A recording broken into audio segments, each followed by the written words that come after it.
ngiye kuvuga kuri perezida afitemo ibintu bibiri. Ikintu cyari gikomeye yakoze kiruta ibindi buriyo ni ukwemera ko abishe n'abiciwe tubana.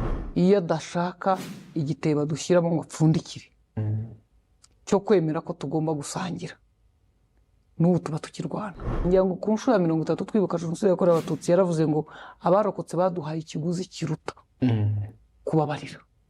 Icyo kintu ibindi byose ni amagambo. Niba hari ikintu cyiza kibaho muri iki gihugu ni ukwirukankana igisambo.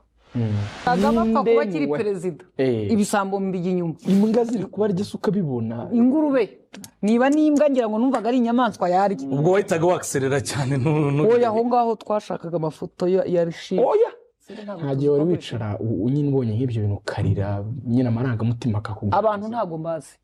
Buriya abantu bapfuye utabazi ntabwo bagushengura nk'abuzi.